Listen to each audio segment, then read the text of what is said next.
Bienvenue dans l'épisode 4 de notre série Objectif CES depuis Roissy-Charles de Gaulle. On est à mi-parcours de la semaine et j'espère que vos préparatifs pour le CES avancent bien. Aujourd'hui, on s'attaque à une situation que vous allez forcément vivre et qui est souvent très gênant pour tout le monde. On a tous vécu ce moment. Vous discutez depuis 10 minutes avec un visiteur et vous réalisez peu à peu que c'est juste un touriste, un curieux, un chasseur de goodies. Bref, c'est pas quelqu'un que vous êtes venu chercher au CES et il n'achètera jamais chez vous.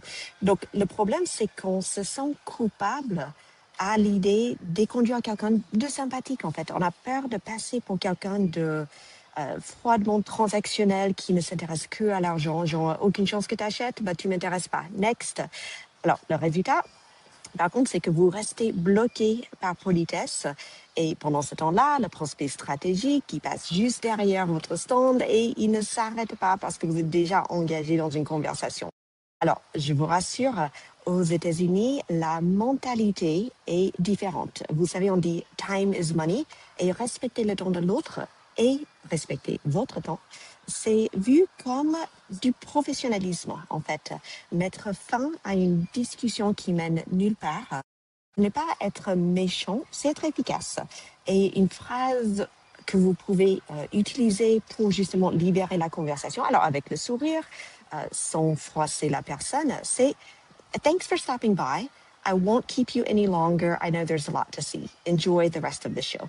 Et c'est un peu la phrase code, enfin tout le monde comprend que ça veut dire que la conversation est finie, mais tout en donnant l'impression que vous le faites pour leur bien en fait.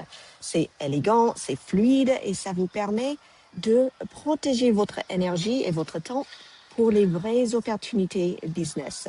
Alors, vous pouvez utiliser cette phrase. Je vous encourage justement à la répéter pour devenir très à l'aise avec le fait de le dire, parce que c'est vrai qu'au début, on ne se sent pas forcément à l'aise. Mais vraiment, ça va vous aider à économiser votre énergie et vous concentrer sur les prospects qui vous intéressent.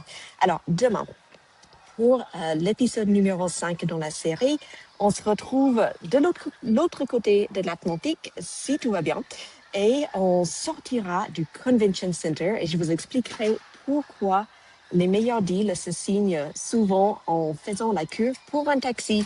Et on se retrouve à demain de l'autre côté.